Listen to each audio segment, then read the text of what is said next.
1947 से लेकर आज तक जितने भी financial institutional well organised crime हुए हैं वो सारे के सारे गुजरातियों ने किया है। जितने दलाल थे, मुगलों के दलाल भी गुजराती थे, अंग्रेजों के दलाल भी गुजराती थे। 90% ब्लैक मनी किसी के पास है तो गुजरातियों के पास है। बैंकों से फ्रॉड 90% गुजरातियों ने किया है। जो गुजरात में दंगा करवा सकता है, जो हिंदू मुसलमानों की लाशें बिछा सकता है, ऐसा आदमी राम जन्मभूमि मंदिर पर जाकर भूमि पूजन करेगा, यह आपको स्वीकार है? मुझे नहीं। किसको जेल में पहुंचाते बताओ? सारे के सारे तो गुजराती थे।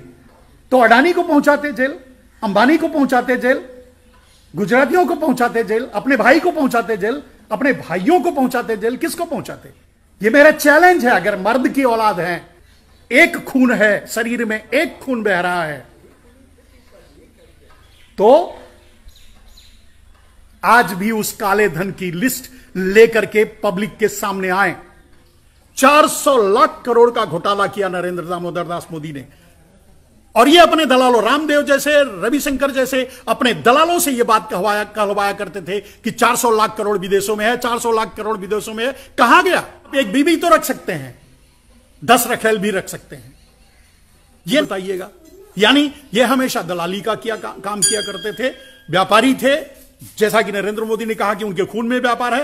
व्यापारी थे, व्यापार करने बाहर जाया करते थे और लोगों को बुला करके ला करके भारत को गुलाम बनवाया करते थे और बनवाए। अब आगे चलते हैं दोस्तों। जब वहां से आगे बढ़ेंगे तो आपको 1947 के बाद भी आज तक मैंने नहीं देखा, अगर आपने देखा हो तो बताइएगा, आज तक कभी भी किसी भी बॉर्डर से मैंने किसी गुजराती की शहादत की बात नहीं सुनी है। कोई गुजराती किसी बॉर्डर पर शहीद हुआ हो और उसका जनाजा गुजरात जा रहा हो, ऐसा मैंने नहीं देखा। और आप भी वॉच करते होंगे, आपने भी नहीं देखा होगा। यानी आज भी गुजराती दलाली, सिर्फ दलाली करते हैं। जो मोदी हैं, मोदी खुद ही कहा है कि वो गुजराती हैं और वो उनके खून में व्यापार है, तो ये व्यापारी हैं। ये सिर्फ दलाली कर सकते हैं। व्यापारी दलाली कर सकता है, क्रांति नहीं कर सकता, परिवर्तन नहीं कर सकता, देश नहीं चला सकता। जो आज आप झेल रहे हैं, जिस समस्या से आप जूझ रहे हैं, तो आज तक भी कभी भी किसी भी बॉर्डर से आपने किसी शहीद का जनाजा जाते गुजरात नहीं देखा होगा। यह मेरा मानना है। और आप देख भी रहे हैं, आए दिन हमारे सैनिक शहीद हो रहे हैं, कश्मीर से लेकर कन्याकुमारी से, राम से लेकर रहीम तक।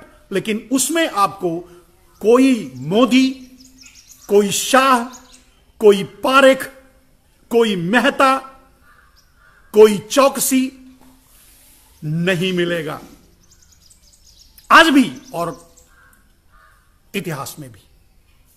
अब रह गई अंतिम बात। नरेंद्र मोदी के खून में व्यापार है, यह उन्होंने कहा था। अब उसकी बात सुन लो दोस्तों।